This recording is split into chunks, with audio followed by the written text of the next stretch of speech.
Mr. Phil Heyman, Mr. Omar Cruz, Mr. Ray Centeno, my boss, Mr. Romy Cambalisa, my ex-boss, Lincoln Teves, members of management present tonight, service and FLMI awardees, my co-retirees, friends, good evening.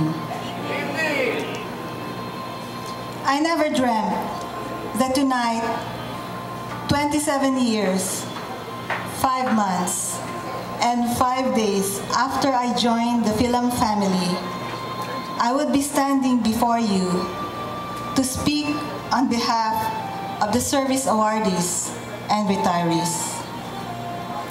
The last time I spoke before a crowd was 42 years ago during my graduation from elementary school.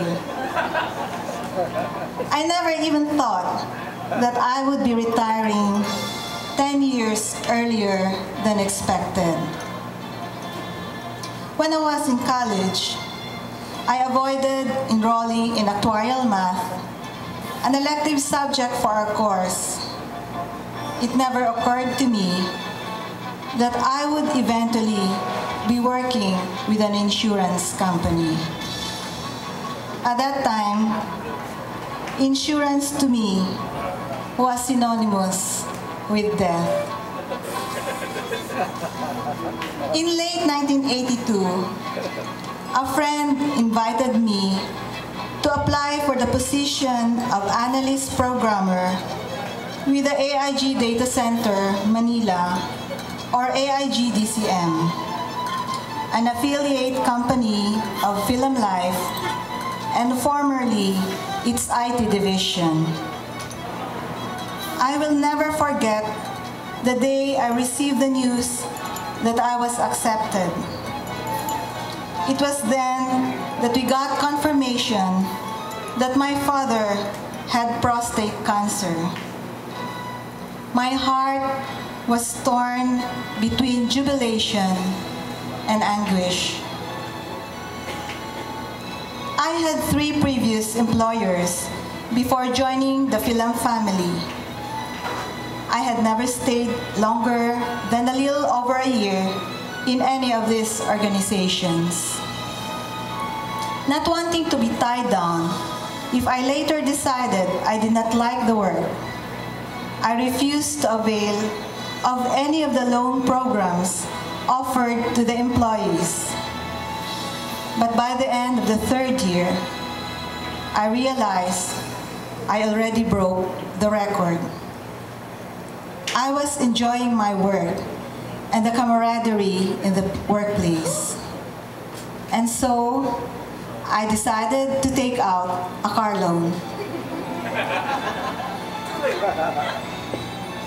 Recently, my son asked me, "Nanay, what do you remember most about your years at Philam?" I can still remember how everyone looked forward to the Christmas programs and employee presentations, which showcased talents like Peggy Velasco, Lito Veloria, and Pepot Santo Domingo. There were also the summer outings, and later, the Summer Sports Fest, which unfortunately disappeared in recent years.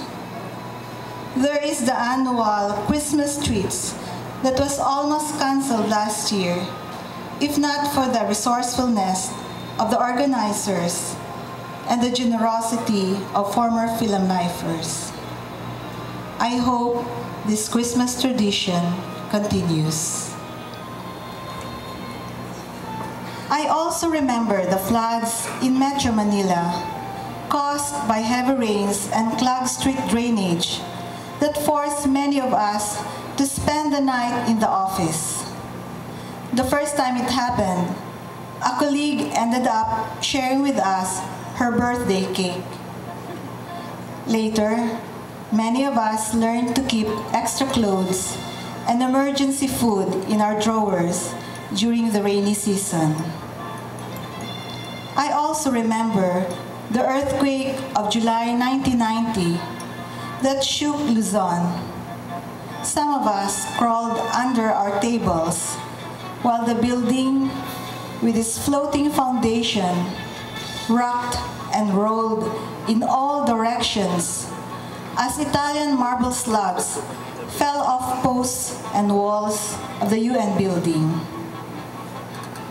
I joined the company under the management of Mr. Rodrigo de los Reyes, Philamlife's second Filipino president. I am now living during the management of Mr. Trevor Bull, Philamlife's only other non-Filipino president besides Mr. Earl Carroll. I have been part of 2 Lifecom upgrades and 4 conversions to Lifelines. I've spent half of my lifetime with this company. There are far too many memories to single out any as the most important one. My son again asked, "Nay, what made you stay this long with Philamlife?" Financial satisfaction had been just fine, but it was more the relationships developed through the years and my love for my work that made me stay this long. Philamlifers are generally warm, fun-loving, caring, and God-fearing people. To me, being here is being with family. I believe that many of my colleagues here who are given recognition for their 25, 30, 35, and 40 years of service share this sentiment. People have been asking me what I will be doing now. Some very concerned, probably, because they feel I am leaving the workforce too early.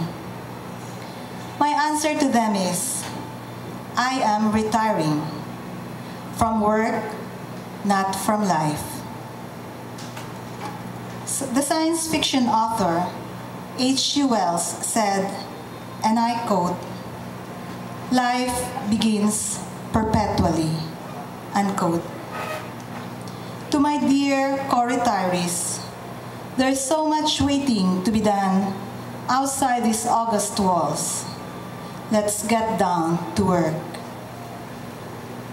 To my colleagues, especially tonight's service awardees, let me share with you what a British philosopher, mathematician, and social critic Bertrand Russell once said.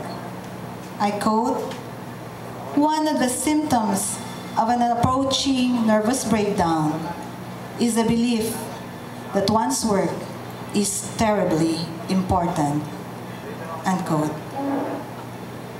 I have no doubt that you love your work and you are dedicated to it. I've seen many of you stay beyond regular working hours and spend weekends in the office.